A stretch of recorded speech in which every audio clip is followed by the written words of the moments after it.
berkhidmat melayani kajian kita. Puji syukur alhamdulillahirabbil alamin. Pada pagi hari ini Allah melimpahkan rahmat dan nikmatnya kepada kita sehingga kita bisa bersilaturahmi lagi, bisa berjumpa lagi, dimulai dengan sholat subuh berjamaah, kemudian kita akan melakukan ta'lim sampai waktu isya ke depan. Mudah-mudahan rasa syukur yang kita panjatkan oleh Allah menyempurnakan segala nikmatnya, terutama nikmat sehatnya, nikmat berkahnya umur, berkahnya harta, berkahnya keluarga, dan segala hal yang dititipkan oleh Allah kepada kita. Amin ya rabbal alamin. Salawat dan salam mudah-mudahan tetap tercurahkan terlimpahkan ke hari junjungan kita Muhammad sallallahu alaihi wasallam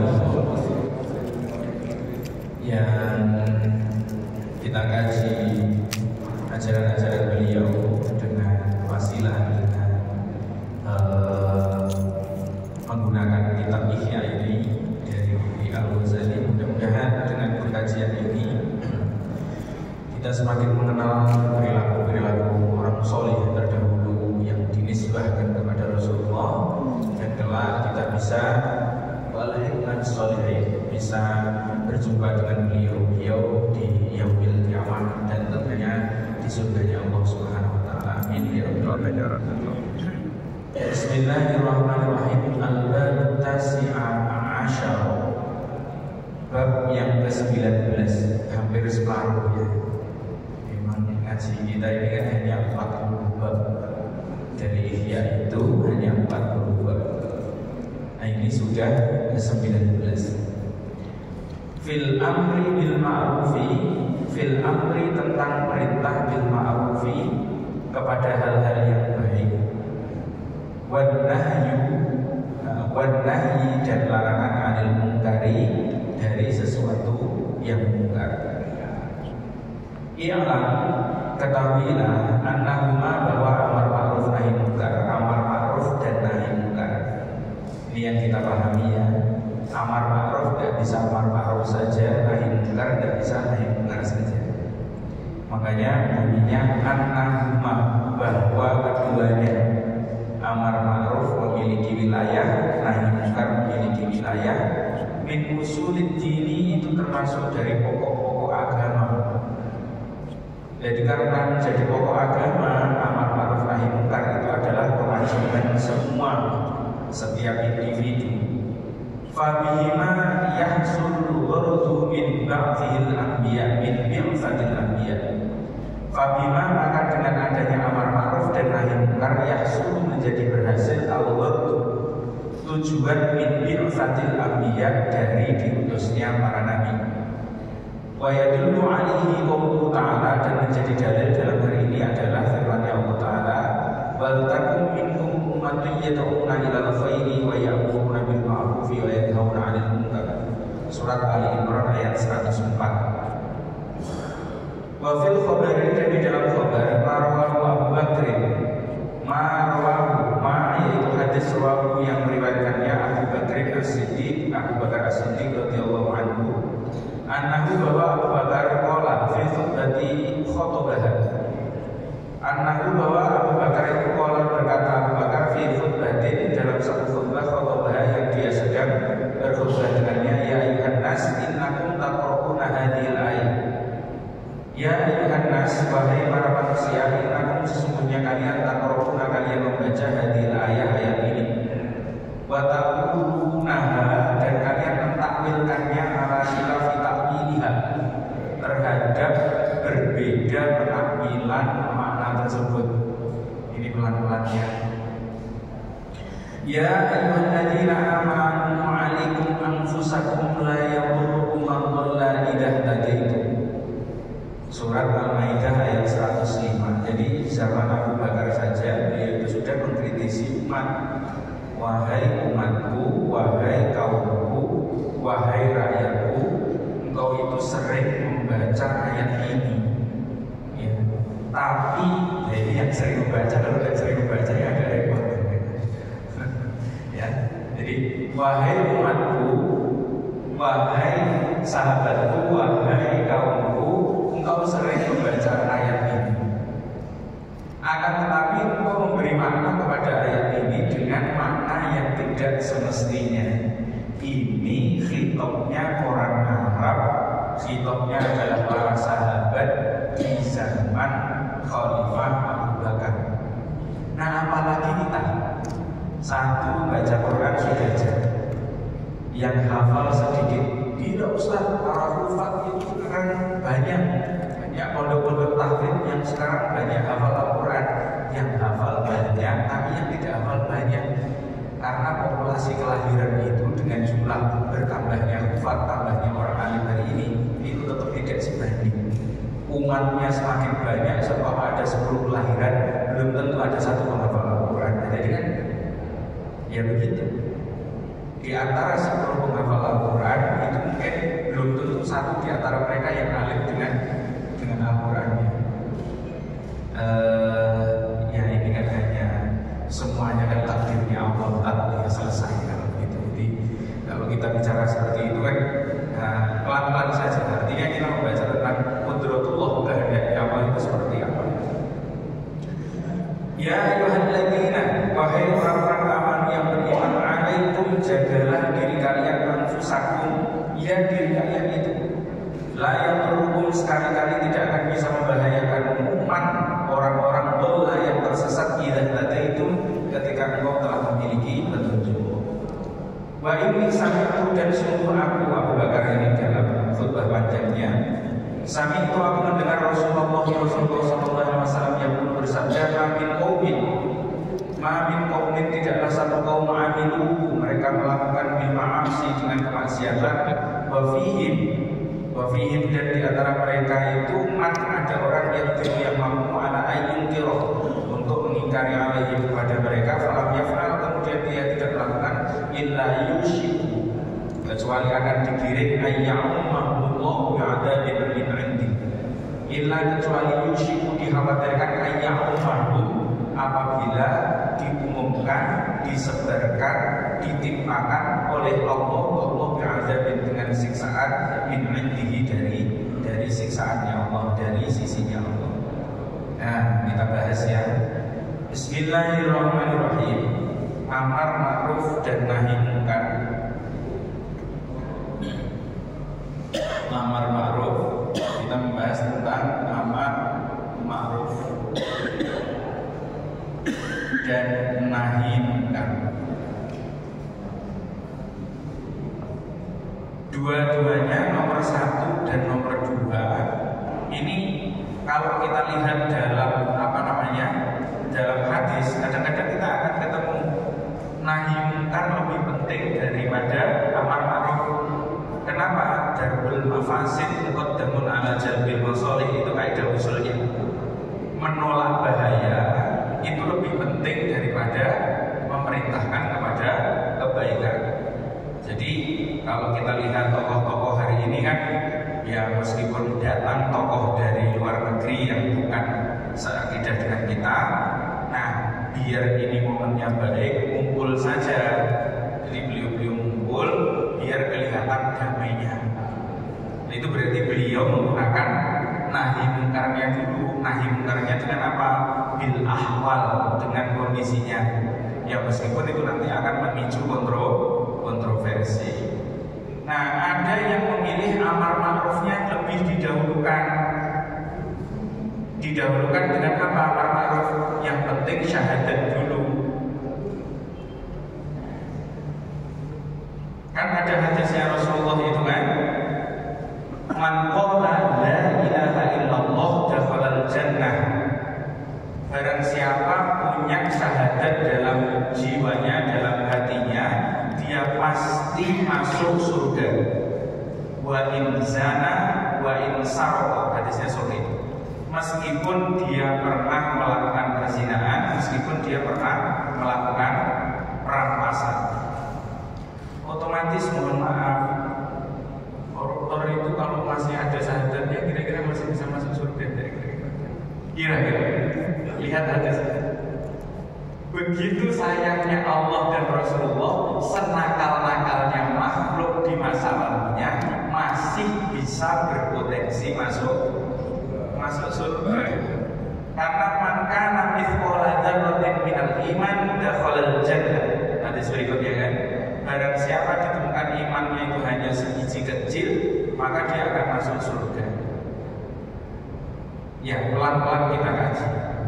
Sehingga porsi amar ma'ruf nahi munkar yang bisa itsmam, bisa sempurna, keduanya itu hanya Nabi. Yang paling sempurna itu hanya Nabi. Setelahnya meskipun itu khalifah yang empat ini pasti ada kekurangan. Ini memiliki kekurangan. La yamurru man dhalla idza tadait. Apalagi sekarang. Jadi ulama yang sekarang, ya mohon maaf, pokoknya begitu. Kita menyadari ini bukan untuk berhenti dari amar ma'ruf nahi munkar. Artinya, ketika kita sadar amar ma'ruf kita tidak sempurna, nahi munkar kita tidak sempurna, itu cepat menunduk. Ya Allah, saya kalau amar ma'ruf ini mau diapa-apa juga tidak sempurna, sehingga harusnya saya tidak mudah tersinggung ketika amar ma'ruf saya ya dikatakan tidak sempurna. Kadang-kadang kan kita ini sebagai penceramah, dikritik sedikit ngambek, besok lagi tidak mau datang, ya, ngajinya nyindir orang, dan gitu kan. Itu kan kerjaan-kerjaan yang tidak semestinya, ya. Jadi bahasa-bahasa seperti itu sebagai, katanya kan kita ini sebagai amar orang yang amirun bil ma'ruf, orang memerintahkan pada hal yang baik, tidak begitu. Fa'ahsin kama ahsanallahu ilaik, itu kan kita harus tetap baik, siapapun dia harus diterima. Gitu. Nah, pelan-pelan ya.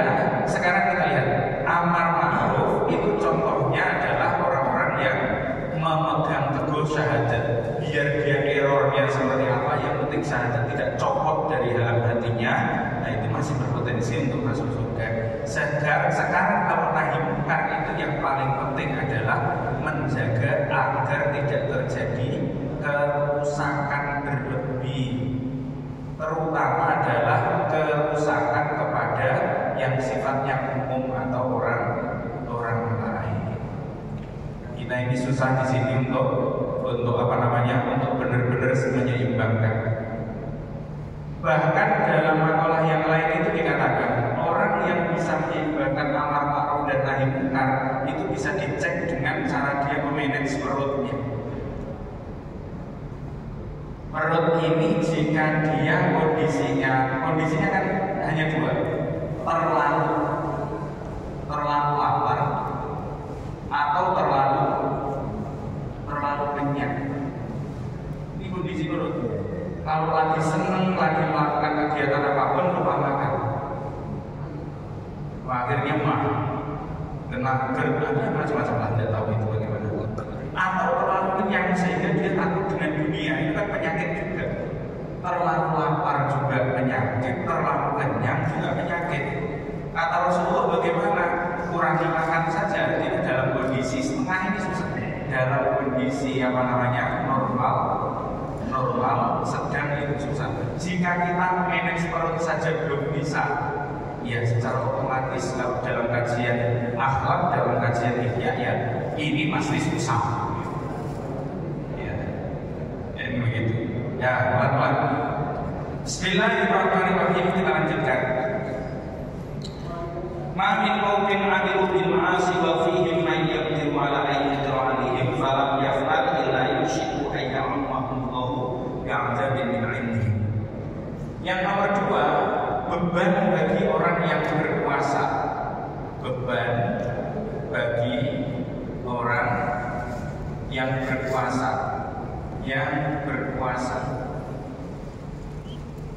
Berkuasa itu apa? Berkuasa adalah nahi munkar. Di sini yang paling penting menurut hadis Rasulullah yang dibacakan oleh Sayyidina Abu Bakar di sini.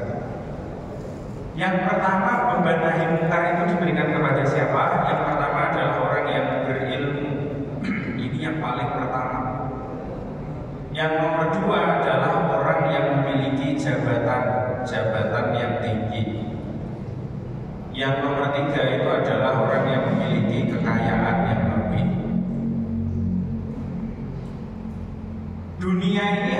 bisa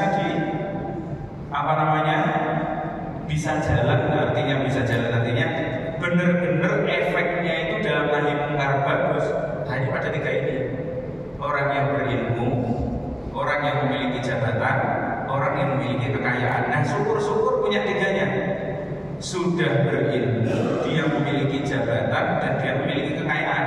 Atau salah duanya, dia berilmu punya jabatan tapi tidak terlalu kaya, atau dia kaya punya jabatan tidak berilmu, atau dia kaya berilmu tadi tidak memiliki jabatan. Beban taklifnya, bebannya untuk amar ma'ruf nahi munkar itu lebih berat dibanding dengan yang biasa, dibanding dengan muslim yang lain yang sederhana. Nah, kalau yang berilmu nahi munkarnya bagaimana? Didakwati dengan dakwahnya, dakwah keilmuannya, dengan keilmuannya. Jabatan dengan kebijakan. Ini kayak normatif sekali, tapi pelan-pelan kita kaji. Kekayaan dengan dermawannya. Kejahatan terjadi kalau ditanya dari bawah. Kenapa orang itu bisa melakukan kejahatan? Karena lapar, Ustaz. Betul kan? Tapi kalau orang sudah dikasih makan, ya kalau makannya berlebih, kekenyangan jahat juga dia. Ternyata tidur di ruangan ber-AC lebih enak ya. Kalau begitu besok korupsi saja. Biar rumah saya yang awalnya hanya pakai kipas angin naik menjadi AC. Ternyata tidur pakai spring bed yang harganya 25 juta beda dengan kasur yang 300 ribuan ya. Kalau begitu bisa korupsi saja. Nah, itu kan manusia ini aneh. Dibikin lapar ya nakal, kekenyangan juga nakal. Ya, mengukur dermawan juga susah. Kadang-kadang dikasih dermawan orang yang tidak dikasih, katanya kenapa kamu melakukan kejahatan? Lapar Pak, jadi saya nyuri televisi kan. Ya, terus kemudian yang satu ditanya kenapa melakukan kejahatan? Jawabannya apa? Nah, anak dan istri saya itu sudah terbiasa dengan kondisi yang berlebih sehingga dia menuntut kepada saya hal-hal yang lebih. Nah, itu kan juga ribet. Yang kedua tentang kebijakan, jabatan itu dengan kebijakan. Tasarruful imami manutun ala ra'yati, itu kaidah dalam fikih siasat ya. Seorang pemimpin dalam memberikan sebuah hukum itu, tasarruful imam, kebijakan seorang imam itu manutun ala ra'yati, harus manutun. Itu artinya diseimbangkan dengan kebutuhan rakyatnya. Ini tadi ribet. Pakai standar kaya yang sederhana lebih banyak, pakai standar sederhana yang kaya terus kemudian ugal-ugalan. Bayangkan, jadi pejabat pun juga tidak enak. Nah, kadang-kadang kita ini latahnya apa? Yang kaya dihujat, yang pejabat dimaki-maki. Nah, padahal kita belum pernah kaya dan belum pernah menjabat. Nah, itu ribet. Ya, dikatakan di sini bahwa laisaz zuhdu illa ba'dal ghina. Tidak ada orang itu dikatakan zuhud, tidak cinta dunia, kecuali benar-benar pernah kaya. Bisa jadi kaya karena harta, bisa jadi kaya karena jabatan, bisa jadi kaya dengan ilmu. Ini mana? Kritik ahli ilmu harus memiliki ilmu. Kritik ahli jabatan, dia ya setidaknya benar-benar paham posisi jabatan tersebut. Kritik orang kaya, ya setidaknya ya mengimbangi. Kalau tidak, itu masuk dalam konteks hadisnya Rasulullah. Faman ayyaro akhohu bidambin lam yamut illa ba'da fi'li. Orang itu kalau suka menghujat orang lain atas kekurangan yang dia miliki, dia tidak akan mati kecuali diuji dengan penyakit yang sama. Nah, itu kan error. Nah, sering kan saya juga pernah, artinya di satu saat ketika kebodohan saya memuncak itu kadang-kadang ya suka dengan seseorang atau senior saya, kemudian saya bilang wah itu makanan apa kayak begitu. Beberapa hari, beberapa bulan, beberapa tahun berikutnya, loh, saya kok ketularan apa yang dia lakukan? Saya sendiri merasa ketika saya di pondok umum sekarang itu kadang-kadang kalau terlalu latah, memang jaga lisan itu agak susah. Ya, mengatakan seperti itu tidak lama ya, entah seminggu, entah sehari, 2 hari dan sebagainya. Nah ini konsep-konsep yang seperti ini bisa nggak? Bisa. Kan lisan ini hanya dilatih. Ketika kita masih kecil dia dilatih bagaimana caranya bicara. Ketika dewasa bagaimana dia dilatih untuk bicara di depan publik. Nah, ketika kita agak dewasa, lebih agak tua sedikit begini, ini dilatih bagaimana bicaranya hanya hikmah. Bicaranya hanya sesuatu yang penting-penting. Ya, candaan itu penting karena Rasulullah sering bercanda kan. Tapi candanya Rasulullah itu tidak pernah menyinggung aib orang lain, tidak menyinggung kecacatan orang lain, dan tidak ada kebohongan di dalamnya. Ya, saya juga sering bercanda. Di sini bahkan jamaah-jamaah senior sering saya candai juga. Tapi ya, begitu. Kita belajar bercanda yang sehat. Gimana nih? Kebijakan pemangku jabatan ini, masya Allah. Nah, sekarang tentang orang yang berilmu dengan keilmuannya. Jadi orang ahli ilmu itu berat. Beratnya di mana? Ya, setiap hal yang dia ilmui minimal dia harus amalkan sebelum dia sampaikan. Repotnya kadang-kadang keilmuan itu disampaikan dulu. Kalau ilmu itu disampaikan dulu belum diamalkan, sebenarnya ya boleh balighu anni walau ayatan itu. Masalahnya kalau sudah terlanjur disampaikan belum diamalkan, amalnya jadi berat gitu. Ibaratnya berilmu terus kemudian belum diamalkan sudah disampaikan. Maksud niatnya baik, setelah saya sampaikan saya akan melakukannya dengan jamaah dan dengan saya sendiri.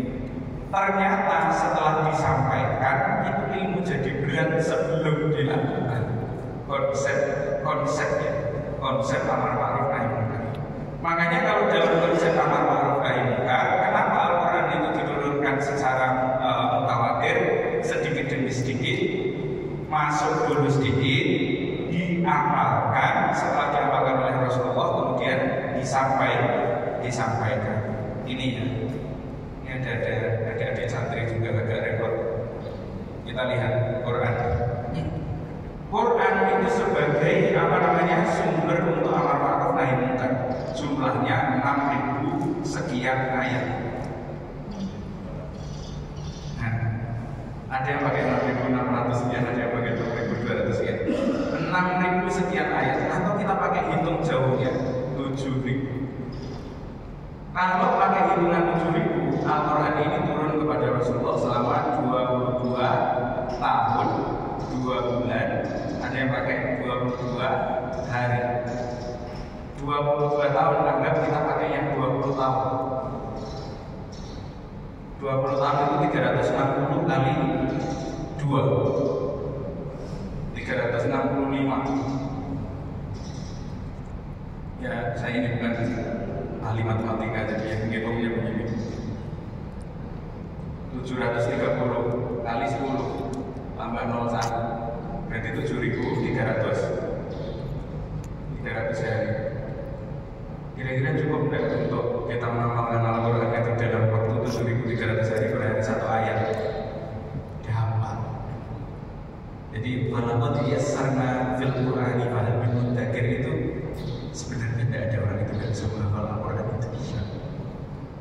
Seandainya hari ini usia saya 40, sama seperti ketika Rasulullah usianya 40. Jika saya meluangkan waktu 5 menit, setengah jam, 1 jam sehari, 1 ayat saja, itu harusnya saya sudah menguasai Al-Quran ketika saya usianya 60.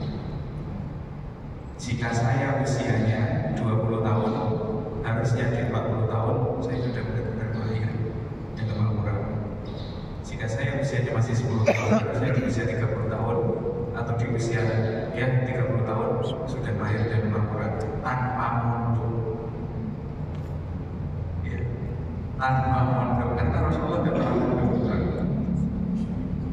Sehingga konsep amar ma'ruf nahi munkar itu, kalaupun kita benar-benar tidak sempurna di sini penuh dengan kekurangan, itu kekurangannya tidak terlalu fatal. Begitu banyaknya hari-hari yang kita lewati tanpa Al-Quran. Dan ini nanti jangan dipakai santri. Kalau dipakai santri, wah santri baik Ustaz ya. kita tidak usah menghafal 2 tahun ya, karena sama ustadznya dicetak 2 tahun ini, kalau tidak 2 tahun hafal nanti beasiswanya dicabut, kan gitu. Banyak pondok-pondokan gitu, 2 tahun, 3 tahun. Ya itu memang amar ma'ruf yang beliau pondok tersebut begitu. Bukan berarti pondoknya salah, pondoknya benar. Biar 2 tahun dia selesai dengan hafalannya, sisa umur atau usia yang masih panjang dia biar mengamalkannya dengan segala tajribahnya, dengan segala try and error-nya, itu bisa dia lakukan, itu sudah benar. Ya. Atau mau pakai yang longgar, Ustaz kita pakai 6 tahun seperti di tempat kami itu 6 tahun, estimasinya setiap 6 bulan, setiap 1 semester itu ya kita ambil 2 juz lah, sehingga ketika selesai 12 semester sampai kelas 6 sampai SMA ya minimal dia selesai. Ya semuanya baik-baik saja, yang tidak baik itu yang tidak melakukan saja. Ya mau dia mondok atau tidak, mau dia di rumah atau di kampus, mau dia bekerja atau dia belajar, sebenarnya ini sangat logis. Sehingga warattil unzilal Quran mutawatiran, diturunkannya Al-Quran dengan beransur-ansur ini sangat relevan dengan hitungan yang sangat logis. Bahasa agama kita itu al-mula yubulil hukul. Saya masih ingat di antara salah satu guru saya itu istrinya beberapa. Istrinya beliau itu yang satu adalah orang biasa, bukan orang pesantren dan sebagainya. Beliau wafat di usia 64-nya, baru selesai di juz 7. Itu salah satu guru saya. Jadi meskipun sampai juz 7, tapi selama sekian tahun mendampingi beliau, itu beliau dalam kondisi menjaga ini, dan tidak banyak, sehari 1 ayat, 2 ayat. Itu kalau 1 ayat 20 tahun, kalau 2 ayat tinggal 10 tahun, kalau 3 ayat ya hitung sendiri. Ini Masya Allah. Oke, beban bagi orang yang berpuasa dalam nahi mungkar itu berat. Makanya kalau tidak jadi orang alim itu enak.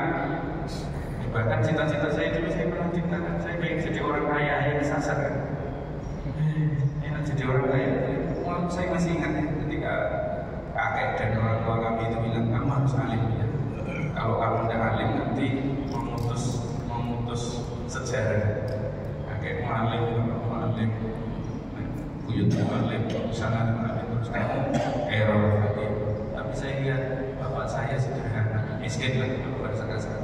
Adik saya juga miskin, mau haji saja jual sawah dulu, gitu kan. Macam-macam gitu.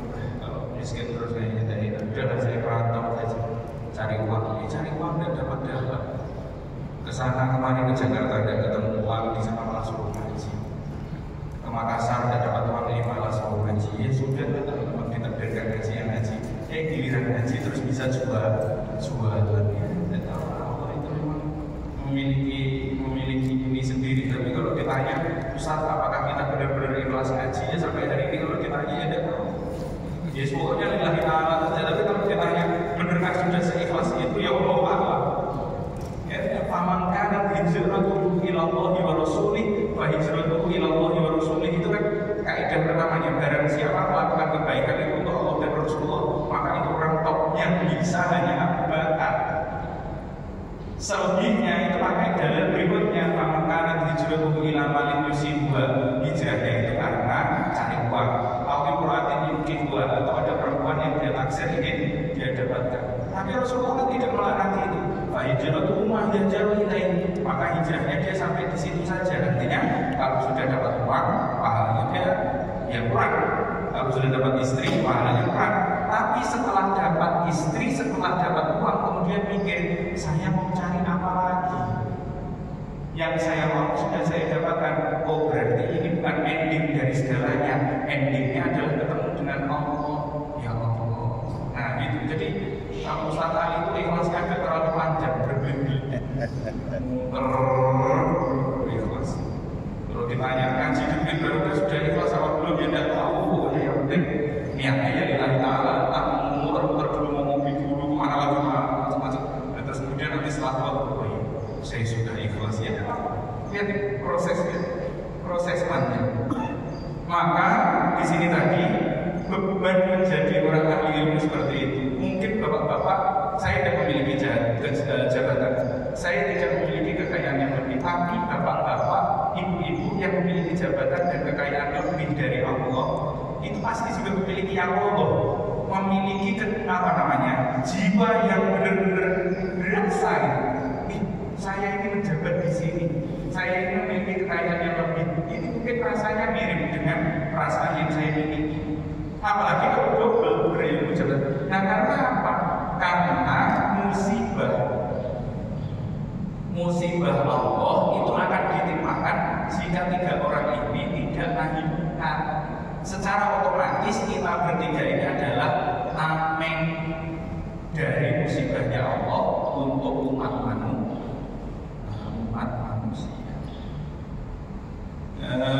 Mateng.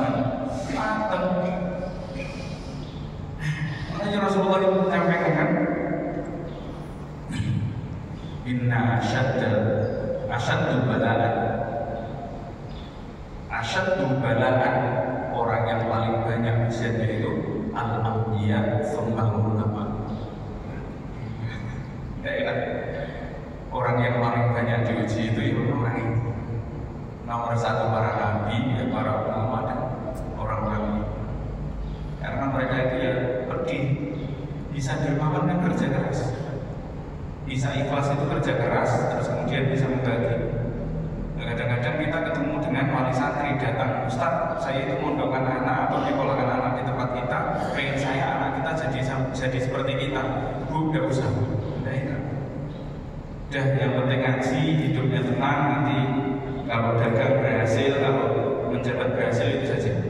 Kalau jadi apa lagi namanya, dijadikan seperti ini, terlalu parah, terlalu banyak sakit, ya pelan-pelan seperti itu. Ya, ini ya.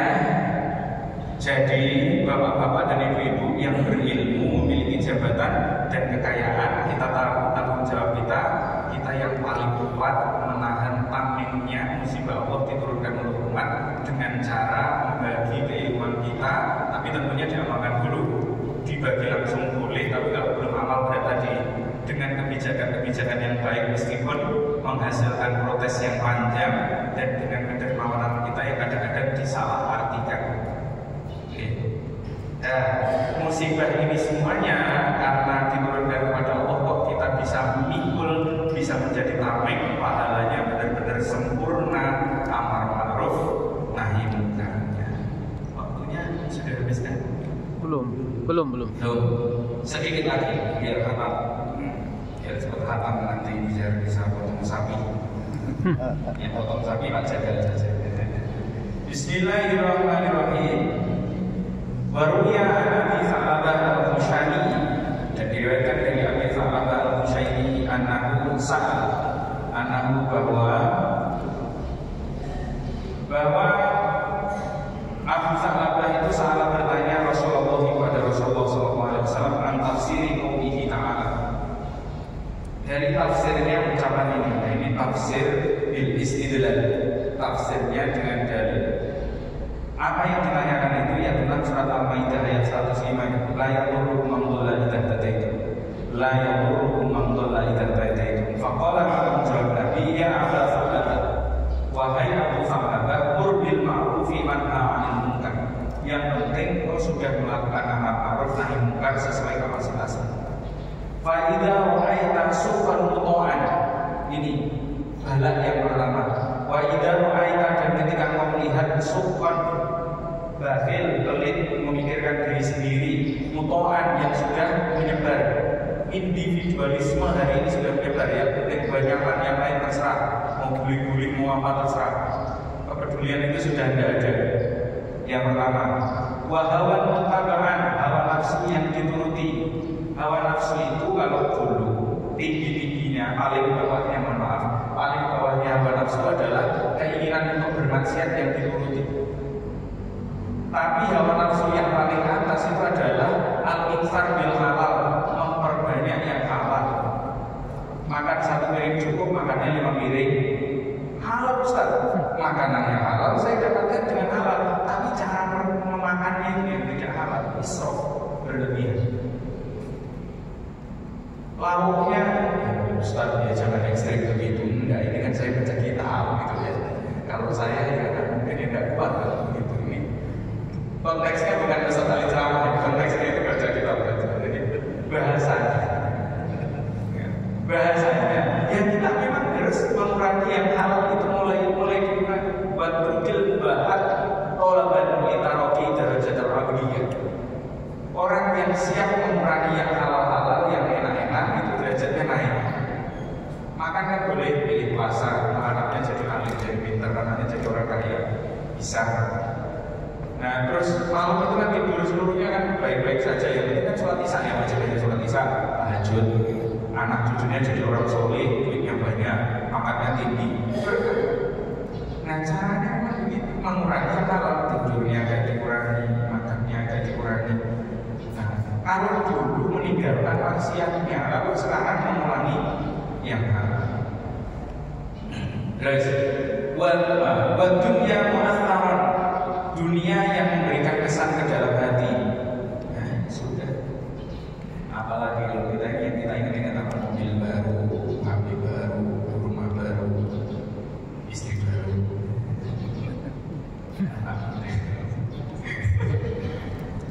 Ya macam-macam lah. Wa ijabatul lidhi ra'in bi ra'in. Yang terakhir adalah ketika seseorang itu muncul merasa paling benar, kulli bi ra'in, orang yang memiliki pendapat bi ra'in dengan pendapat.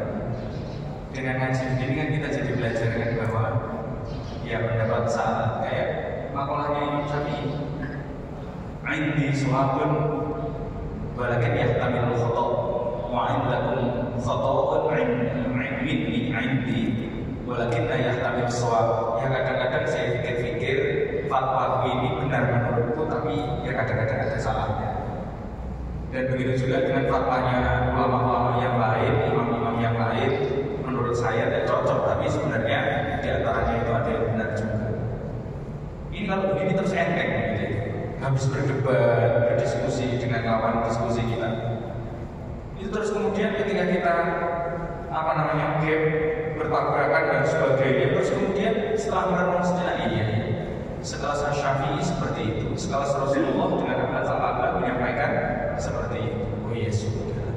Latihan kebenaran yang mutlak itu hanya milik Allah. Sehingga amarah kita tidak lama-lama masuk dalam ayat berkah diminal itu marah, kecewa, apalagi namanya panas itu lumrah, tapi tidak lama-lama. Karena marah, kecewa dan sebagainya itu akan ditulis dosa kalau lebih dari 6 jam. Kita sudah mempelajari ya, amarah, dendam dan sebagainya itu ditulis setelah 6 jam berikutnya. Sebelum 6 jam kalau sempat ditaubati itu aman. Entah kita yang benar atau dia yang salah, atau sebaliknya kita yang salah dia yang benar, ya begitu. Iya, dia juga hambanya Allah. Buktinya dia dikasih nafas, berarti Allah masih sayang sama dia.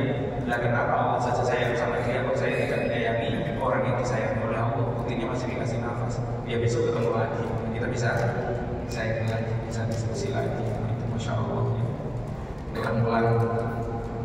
Fa'alaikan, maka ketika kau sudah menemukan itu semua, fa'alaikan, maka jagalah binafsika dirimu wa ta'inkan awal, tinggalkanlah kebiasaan orang awam.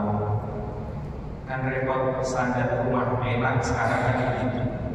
Nah kadang-kadang kalau kita pakai rumah yang sederhana ya bagaimana, standar kendaraan, standar macam-macam. Tapi tinggalkanlah yang awam.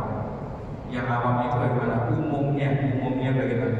Umumnya pakai AC 2 PK, 5 PK, kita pakai 1 PK saja. Ya yang penting sudah hidup gitu. Ya tidak berlaku, ini kan nasihat untuk Allah SWT. Inna min wara'ikum, sungguh setelah kematianmu wahai Al-Basarabah, fitanan kakitoin lailin mudlim, akan ada fitnah-fitnah yang banyak, seperti malam yang gelap gulita, kita tidak bisa melihat, memandang atau menyentuh apapun, itu tidak kelihatan apa-apa. Ya kayak kita hari ini yang bertengkar, masya Allah, kita tidak tahu mereka itu. Sebenarnya kalau kita tanya hati kecil kita, yang benar itu yang mana, kita juga ragu. Yang salah itu yang mana, itu juga ragu. Ali bin Abi Thalib itu ketika dikudeta oleh Muawiyah, ketika di rongrong kekuasaannya, itu beliau itu juga bingung. Muawiyah ini sepupunya Utsman bin Affan, pun Muawiyah juga orang yang langsung mendapatkan perintah untuk menulis Al-Quran oleh Rasulullah. Tapi kenapa dia error kepadamu? Ini dia bingung. Bagaimana? Ya sama-sama orang Muslim, sama-sama orang penting dalam sejarah Islam. Ya begitu. Belum selesai dengan urusannya Muawiyah, kemudian pada waktu itu siapa namanya Sayyidah Aisyah tidak terima dengan kekhalifahannya Ali bin Abi Thalib. Mantan perang, terjadilah perang Jamal. Sedalam sejarah baku hantam betul, naik lembak dan baku pedang juga. Ya, itu kan sebenarnya lebih parah zaman itu daripada zaman itu. Nah, makanya Sayyidina Ali di akhir bilang enaknya di zaman Rasulullah. Kalau Rasulullah itu kalau kita membungkus pedang, bacok enak, dia kafir, jelas-jelas pahala. Dan ini bingung, kita angkat pedang, kita diserang, kita angkat pedang, dia muslim. Ali bin Abi Thalib di zaman 20 tahun setelah wafatnya Rasulullah itu, zamannya Ali bin Abi Thalib itu tahun ke-30 30 setelah wafatnya Rasulullah itu naiknya Ali itu Masya Allah. Ini memang bingung. Zaman kita ini jangan bingung, tapi jangan bingung bahasanya Rasulullah. Lil mutamassiki fiha bimithli ma antum alaihi ajrun khamsina minkum. Bagi orang yang bisa berpegang teguh untuk tetap jadi orang baik, tetap amar ma'ruf nahi munkar, tetap belajar ikhlas meskipun susah dan sebagainya, maka pahala baginya adalah 50 kebaikan seperti yang dilakukan oleh orang-orang yang baik. Wallahu a'lam bishawab. Silakan hadirin kalau ada yang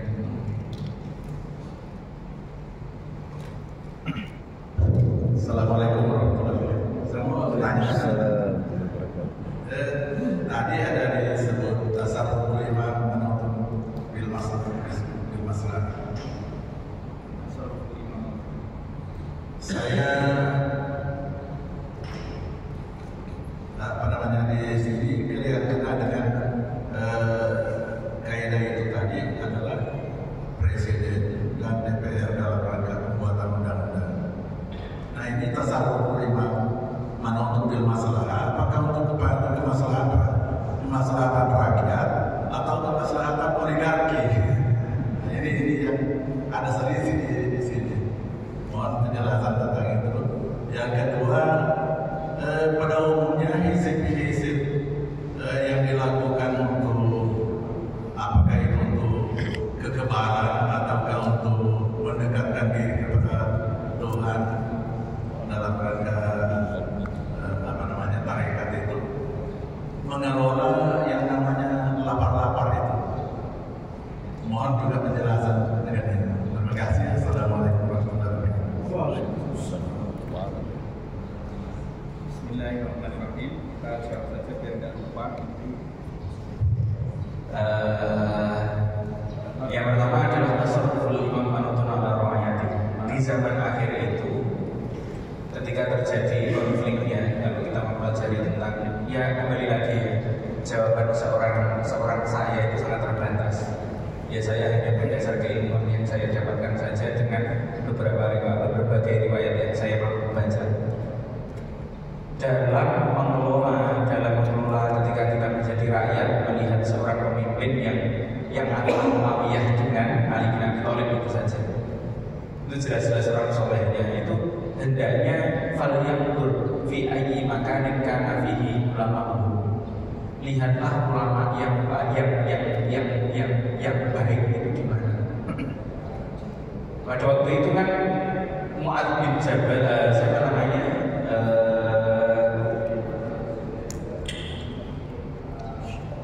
Abu Musa al-Asy'ari itu ada di tempat Ali bin Abi Thalib. Di tempatnya Muawiyah itu ada Amr bin As. Abu Musa al-Asy'ari itu sepuh, ulamanya sudah tidak diragukan. Maka para sahabat cenderungnya ke Ali bin Abi Thalib dengan Abu Musa al-Asy'ari. Tapi kenyataannya akhirnya kan kalah. Ali bin Abi Thalib kan memimpin hanya 4 tahun saja kan. Nah Muawiyah itu dinastinya lama. Ada Mu'adz bin Jabal di sini. Nah padahal di zaman Muawiyah itu, zaman anaknya, zaman Yazid itu kan terjadi pembunuhan Husain dan sebagainya, sebanyak hal dalam dunia politik. Maka kita ketika melihat dua pemimpin yang paling hari ini adalah ada muslimnya di situ dan ada ulamanya di situ. Kata dalam kitab tersebut dijelaskan ij'alul ulama hijaban bainakum wa bainan nar. Jadikan engkau itu sebelum mengikuti pemimpinnya yang kau cocoki A atau B itu, lihat ulamanya, kamu ikut ulamanya saja. Sehingga ulama yang kita cocoki, entah kita pilih A atau pilih B-nya, nanti di hadapan Allah dia yang berhujjah. Karena ini kondisinya sesama muslim. Beda kalau dengan non muslim. Ya kalau saya milih ya milih yang aman, yang jelas-jelas baik. Tapi kalau kondisinya rakyat ini kan bingung. Milih ini ya bagaimana, milih di sini juga bagaimana. Nah, ini pelan-pelan. Jawaban saya sangat mengambang, tapi kembali lagi secara konsep begitu. Saya membebaskan seperti Al-Ghazali yang membebaskan jamaah, membebaskan santri-santrinya, bagaimana engkau memahami tentang hal ini. Karena setelah wafatnya Rasulullah itu banyak fitnah, dan kita juga tidak tahu fitnah itu akan merebak di mana. Jadi saat itu Abu Musa al-Asy'ari itu menyampaikan begini. Saat Ali bin Abi Thalib turun, digantikan Hasan selama 6 bulan. Saya ini sebenarnya juga tidak tahu apakah Hasan lebih maslahat atau Muawiyah yang lebih maslahat. Dan ternyata di zaman Muawiyah itu tadbir Quran, penyebaran Al-Quran itu juga bagus. Di zaman Muawiyah juga ada, siapa lagi namanya itu? Ada namanya Umar bin Abdul Aziz, itu kan zaman Muawiyah juga. Dinasti Umayyahnya juga. Nah kita itu karena terbatasnya keilmuan kita di situ, kesannya tidak tegas. Tapi saya tegas dalam keilmuan. Yang penting jelas itu ada ulama yang kau ikuti. Dia nanti yang akan berhadapan dengan Allah tentang hujahnya. Tapi kalau jelas-jelas ulamanya bagus, meskipun kalah pilih itu saja. Seperti kita ikut Abu Musa al-Asy'ari meskipun beliau kalah ketika mencalonkan Ali bin Abi Thalib. Mungkin begitu. Yang kedua tentang masalah puasa atau amal-amal fizik yang menghasilkan hikmah. Setiap segala sesuatu yang mendekatkan diri kepada Allah dengan cara meninggalkan sesuatu yang kita sukai itu memang ada hadiahnya. Juz 4 lan tanalul birra hatta tunfiqu mimma tuhibbun. Kok kita itu mengorbankan sesuatu yang baik yang kita cintai, kemudian kita serahkan pada Allah secara ikhlas. Contohnya bisa makan banyak tapi makannya sedikit, bisa tidur banyak tapi tidurnya sedikit. Itu Allah akan kasih kejutan-kejutan, fujaah. Tapi itu fujaah fujaah bisa lari jalan itu tiba-tiba langsung jauh. Itu masih fujaah yang bawah, kejutan yang bawah. Karena makna tertinggi itu adalah ketika kehendak kita, perilaku kita itu cocok dengan kehendaknya Allah dan perilakunya Allah. Masalah itu timbul ketika keinginan kita tidak cocok dengan keinginannya Allah. Maka katalah tertinggi itu keinginannya Allah cocok dengan keinginan kita. Biar bisa terbang tapi keinginannya tidak sama dengan keinginannya Allah, repot juga. Biar bisa menghidupkan orang mati seperti yang dilakukan Dajjal, tapi keinginannya Dajjal tidak seperti keinginannya Allah, repot juga. Lebih baik seperti orang-orang biasa yang keinginannya dijadikan lurus dengan kehendaknya Allah, itu jauh lebih baik. Itu ya, jadi tentang masalah fizik dan ilmu. Itu pasti saya latih betul-betul. Kadang-kadang ya kita ini sebagai ustadz dengan pakaian yang sederhana, kendaraan yang sederhana, di satu waktu kita tidak dihormati, tidak dihargai. Tapi kita latih betul. Sebenarnya seperti itu. Dan itu yang perlu kita latih semuanya. Jadi dosen juga begitu. Beberapa kali kan saya asisten juga kan, para prof di sana di tempat saya kuliah itu kan begitu. Ya kalau kamu bajumu kayak begitu ya kurang, orangnya kurang. Karena terhormatnya seseorang itu memang juga dilihat dari baju dan fisik. Masya Allah. Ya kadang-kadang kita pakai jas, kadang-kadang kita pakai pakaian. Ini ya konsepnya hanya ini saja. Ini nomor 4 nih. Kebendaan materialistik lihat India merdeka itu bahasanya Mahatma Gandhi kan hanya perkara 3. Jangan makan kecuali makan dari hasil tangan, dari kebun, jangan beli dari penjajah, jangan mau pakai pakaian kecuali pakaian yang kotor sendiri, produk lokal, produk Indonesia, nggak semua mau gitu. Terus jangan sampai itu jangan pernah butuh pakaianmu, makananmu, dan satu lagi itu tidak tahu apa. Pokoknya jangan begitu. Di sini tadi dikatakan oleh Rasulullah di akhirnya kan, lil mutamassiki fiha, ya, orang yang mutamassak, orang yang terus menerus bisa seperti ini. Iman itu kan kalau digenggam ya panas, kalau dilepas hina. Nah, itu aja yang nomor reaksi. Silakan mungkin Pak Jess. Izin Ustaz, saya juga bukan main. Tadi terlintas bahwa kita ini manusia kebanyakan gelisah. Tertolong saya, ini ada kegelisahan yang berkelanjutan, di mana sering dibahas termasuk masalah ikhlas, termasuk masalah kebijakan. Itu semuanya tidak ada kepastian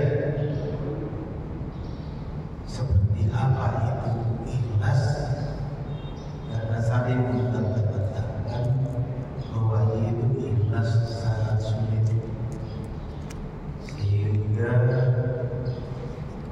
mungkin tidak semua bisa melakukan yang namanya jadi orang baik. Dan apa tanda-tandanya? Apa kata ada tanda-tanda khusus kalau kita itu nanti masuk? Dan yang paling saya tahu itu nanti kita tidak bersama di surga. Jadi apakah ada tanda-tanda khusus kalau mau ini, mau pejabat atau apa? Kita juga terdiam dan dengar. Jadi kalau bisa kita lagi atau Tapi ini bisa jadi masih singgah, itu saja. Nah, biar tidak singgah, bukan tidak singgahnya, ditandai yang kedua, 3 tanda yang terakhir ini boleh dipastikan hisab tidak ribet dan tidak singgah. 3 tanda terakhirnya. 1, dia menjadi orang solih, dibuktikan dengan menjaga rukun Islamnya. 2, dia suka duduk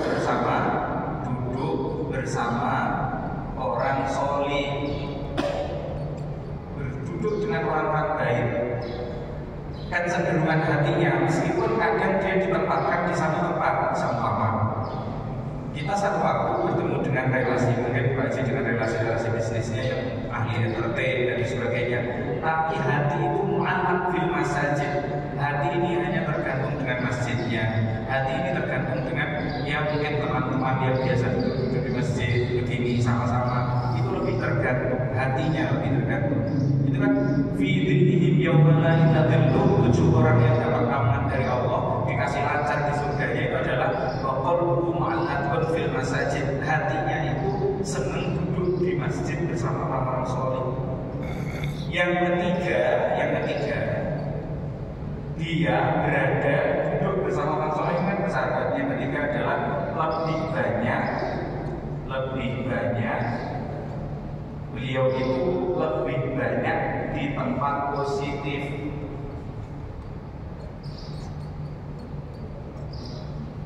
Tempat positif tertinggi mana? Pastilah, pasti. Tempat positif kedua mana? Majelis. Terus tempat positif ketiga di mana tempat-tempat amal dikumandangkan di situ, kegiatan sosial dan sebagainya. Kok ini sudah menempati dari 24 jam itu sudah lebih dari separuh ya? Anggap saja sudah 13 jam. Insya Allah lancar. Dunianya lancar, pun akhiratnya juga lancar. Ya kan kita ini kan suruh menghitung hasibu, aku sama beberapa kasar itu. saya ini di masjid berapa menit, saya ini di tempat sosial berapa menit, saya di tempat kerja berapa menit, itu kan suruh menit. Nah, terus saya di kamar mandi berapa menit, saya mohon maaf menemani orang-orang yang ya kita ini sama seperti saya juga kadang-kadang ketemu dengan orang-orang Masya Allah yang katanya itu sudah tinggi tapi sholat itu mepet akhir sekali, rapat alasannya. Ya, ini ya begitu. Baca masjid, majelis, tempat amal atau tempat-tempat positif yang lain bermuamalah yang baik lebih dari 13 jam, duduknya dengan teman-teman yang baik yang positif. Ya kan Ustaz, saya duduknya dengan orang-orang positif, tapi kadang-kadang kalau lagi di servis oke, kalau tidak di servis larinya ada apa-apa, minimal masih baik. Masih baik, dia mau di servis masih mau duduk, itu masih baik. Ya artinya Masya Allah. Ya, kadang-kadang memang ya Masya Allah, dunia ini begitu. Nah, tentang masalah keikhlasan, sebenarnya ikhlas itu konsepnya mudah.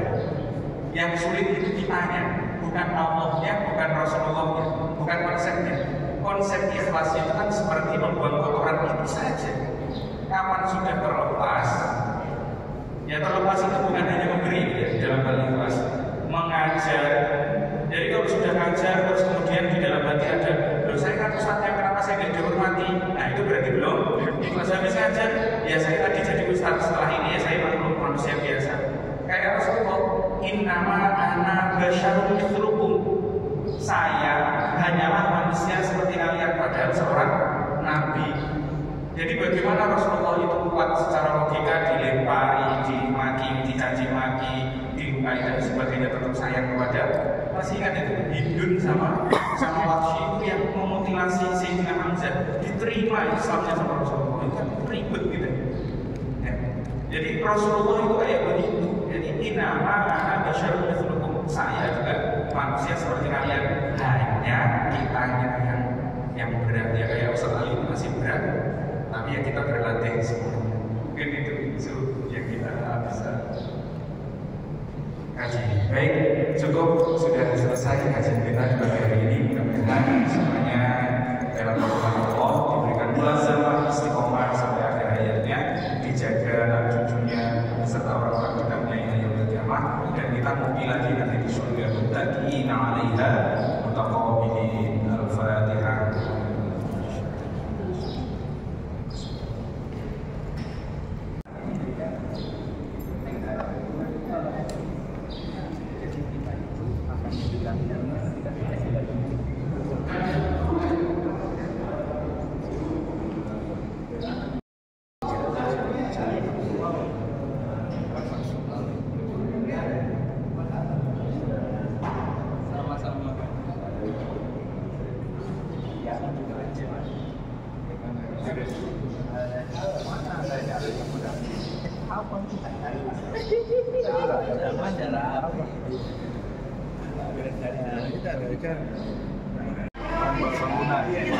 Kan itu paling bisa isi kalau muat dikosongkan di atas, saya muat tanki, muat pipa.